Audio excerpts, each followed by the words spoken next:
আসছি পরবর্তী খবরে। প্রয়াত খালেদা জিয়া বাংলাদেশের প্রথম মহিলা প্রধানমন্ত্রী। খালেদার জন্ম হয়েছিল অবিভক্ত বাংলার জলপাইগুড়িতে।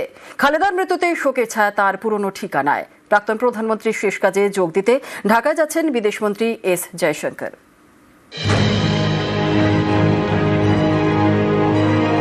1945 সাল, অবিভক্ত বাংলা, জলপাইগুড়ির এই বাড়িতেই জন্ম হয়েছিল খালেদা খানম পুতুলের। পরবর্তীকালে যিনি হয়ে ওঠেন বাংলাদেশের রাজনীতির অন্যতম গুরুত্বপূর্ণ মুখ, বাংলাদেশের প্রথম মহিলা প্রধানমন্ত্রী খালেদা জিয়া। দীর্ঘদিন রোগে ভোগার পর মঙ্গলবার ঢাকা একটি হাসপাতালে মৃত্যু হয় তার। এটা খুব দুঃখজনক, কেননা তার জন্ম এখানেই হয়েছিল, এই বাড়িতেই হয়েছিল। ছোটবেলায় যখন স্বাধীন হয় দেশ, তখন তারা এইখান থেকে ছেড়ে বাংলাদেশ চলে যায়। তার মৃত্যুতে সত্যিই আমরা দুঃখিত। দেশভাগের পর ভিটে ছাড়ার আগে কিছুদিনের জন্য এই সুনীতিবালা সদর প্রাথমিক বিদ্যালয়ে পড়েছিলেন খালেদা। শুনেছি যে উনি এই বিদ্যালয়ে একটা সময় পড়াশোনা করত, তাই আমরা এই ব্যাপারে আগামী কোনো পদক্ষেপ, উনার সময় স্মরণ সভা বা কিছু করা সম্ভব কিনা আমি অভিভাবক অভিভাবিকা বা আমাদের যে WEC কমিটি আছে সেই ব্যাপারে আলোচনা করব। খালেদার বাবা ইস্কন্দর আলী মজুমদার। তার ছিল চায়ের ব্যবসা। স্থানীয় দাস অ্যান্ড কোম্পানিতে চাকরিও করতেন।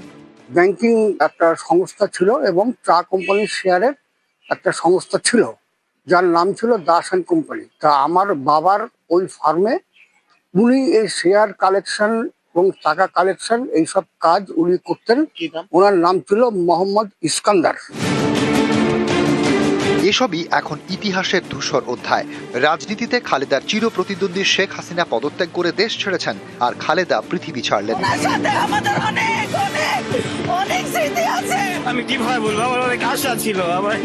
বাংলাদেশের রাজনীতি এখন হাসিনা আর খালেদার লড়াই থেকে অনেক দূরে চলে গিয়েছে। নৈরাজ্যের বাংলাদেশে 12 ফেব্রুয়ারি সাধারণ নির্বাচন হওয়ার কথা। 17 বছর পর দেশে ফিরেছেন খালেদার ছেলে তারেক রহমান। বিএনপির দায়িত্ব এখন তারই কাঁধে। অতীতে 3 বার বাংলাদেশের প্রধানমন্ত্রী হয়েছেন খালেদা জিয়া।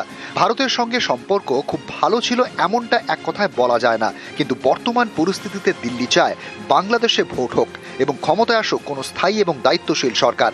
সেই সরকার বিএনপির হলেও দিল্লির আপত্তি নেই। খালেদা শেষবার ভারতে এসেছিলেন 2012 সালে।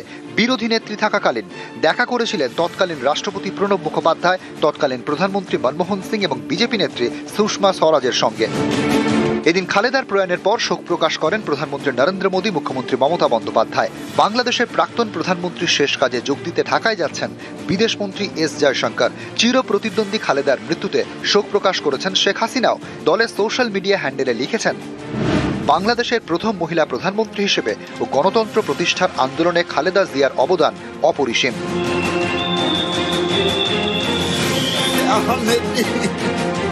খালেদা নেই, বাংলাদেশের রাজনীতিতে সব নজর এখন তার ছেলে তারেক রহমানের দিকে। নিউজ 18 বাংলা।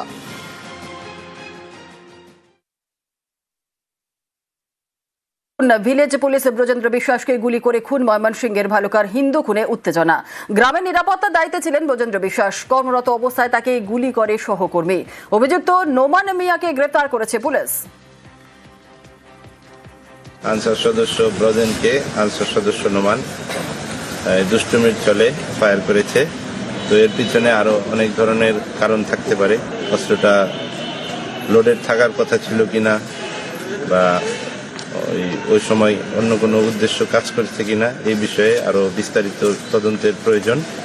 এই বিষয়ে আমরা কাজ করছি। আমরা আশা করি অচিরেই এটার মূল রহস্য উদ্ঘাটন করতে সক্ষম হব। এক ফোনে বাংলা এবার আমাদের নজর রাখতে হচ্ছে ওয়েদার আপডেটের দিকে, কারণ বছর শেষে যাকে এই মুহূর্তে শীত রয়েছে। 5 বছরের শীতলতম দিন কলকাতায় ফের নামলো পারদ। কলকাতার সর্বনিম্ন তাপমাত্রা কত রয়েছে জানবো। আমাদের সঙ্গে রয়েছেন আমাদের প্রতিনিধি বিশ্বজিৎ সাহা। বিশ্বজিৎ, বছরের শেষ দিন জাঁকিয়ে শীত তো এই মুহূর্তে আমরা অনুভব করছি। 5 বছরের শীতলতম দিন কলকাতা। আজকে কলকাতায় পারদ কত নামলো? দেখো, কলকাতায় পারদ আজ 11 ডিগ্রি সেলসিয়াসে নেমেছে এবং এই যে হাড়কাঁপানি ঠান্ডার যে পরিস্থিতি, সেই পরিস্থিতি বজায় রয়েছে। গতকাল আমরা দেখেছিলাম 12.6 ডিগ্রি সেলসিয়াস, সেটাও শীতলতম দিন ছিল, কিন্তু আজ আচমকাই আরো নেমে গেছে পারদ 11 ডিগ্রি সেলসিয়াসে, যা স্বাভাবিকের তুলনায় 2.8 ডিগ্রি সেলসিয়াস নিচে। এবং আমরা দেখেছি যে ডিসেম্বর মাসের বেশ কয়েকদিন 12 ডিগ্রি সেলসিয়াসের নিচে ছিল তাপমাত্রা এবং সেই তাপমাত্রা আজ 11 ডিগ্রিতে ছিল। এবং এই যে ডিসেম্বর মাসে 11 ডিগ্রিতে তাপমাত্রা, এটা কিন্তু কার্যত গত 5 বছর, আমরা যদি 2020 সাল থেকে দেখি তাহলে এই 2025 সালের ডিসেম্বর মাসের মতো শীতল ডিসেম্বর আর এই গত 5 বছরে দেখা যায়নি। আবহাওয়া দপ্তরের যা অনুমান, তাতে গতকাল যে পশ্চিমী ঝঞ্ঝা ঢুকেছে তার ফলে তুষারপাত উত্তর পশ্চিম ভারতের বেশ কিছু এলাকায় হয়েছে এবং এই পশ্চিমী ঝঞ্ঝা এটি পূর্ব দিকে আসবে, অর্থাৎ সিকিম এবং দার্জিলিং এর ওপর দিয়ে বয়ে যাবে এবং তার ফলে এই পশ্চিমী ঝঞ্ঝায় কিন্তু বাধা পাবে উত্তর পশ্চিমের শীতল হাওয়া। উত্তরে হাওয়ায় বাধা পাওয়ার ফলে আগামীকাল থেকে তাপমাত্রা সামান্য বাড়তে পারে। 2 থেকে 3 দিনে তাপমাত্রা প্রায় কলকাতা সহ দক্ষিণবঙ্গের ক্ষেত্রে 3 ডিগ্রি সেলসিয়াস পর্যন্ত বাড়তে পারে বলে অনুমান আবহাওয়া দপ্তরের। বিশ্বজিৎ, এর পাশাপাশি পশ্চিমের জেলাতেও তো কনকনে ঠান্ডা, ভোরের দিকে তো ঘন কুয়াশাও দেখা যাচ্ছে, দৃশ্যমানতাও তলানিতে। পুরুলিয়ার কি ছবি? একদমই, পশ্চিমের যে জেলাগুলি, সেই জেলাগুলিতে তাপমাত্রা স্বাভাবিকভাবেই আরো কলকাতার থেকে 2 থেকে 3 ডিগ্রি সেলসিয়াস নিচে থাকবে, অর্থাৎ সেখানেও 8 ডিগ্রির কাছাকাছি তাপমাত্রা কোথাও কোথাও থাকতে পারে। আর এই পরিস্থিতিতে কুয়াশার সম্ভাবনা থাকছে। দক্ষিণবঙ্গের হালকা মাঝারি কুয়াশা থাকবে বেশ কিছু জেলাতে এবং নদিয়া ও মুর্শিদাবাদে ঘন কুয়াশার সতর্কবার্তা দক্ষিণবঙ্গের ক্ষেত্রে। উত্তরবঙ্গে অবশ্য কুয়াশার ঘনঘটা থাকবে সব জেলাতেই। ঘন কুয়াশার সতর্কতা দার্জিলিং থেকে মালদা পর্যন্ত সব জেলাতেই বিক্ষিপ্তভাবে ঘন কুয়াশার সতর্কবার্তা থাকবে। আর দক্ষিণবঙ্গের ক্ষেত্রে নদিয়া মুর্শিদাবাদে ঘন কুয়াশা, বাকি জেলাতে খুব সকালের দিকে হালকা কুয়াশা থাকলেও সূর্য উঠবে এবং এই যে তাপমাত্রা, অর্থাৎ যেটা বলছিলাম উত্তর পশ্চিমের যে শীতল হাওয়া, সেটা একেবারে, অর্থাৎ বছরের শেষে শীতে জুবুথুবু সমস্ত জায়গাতেই।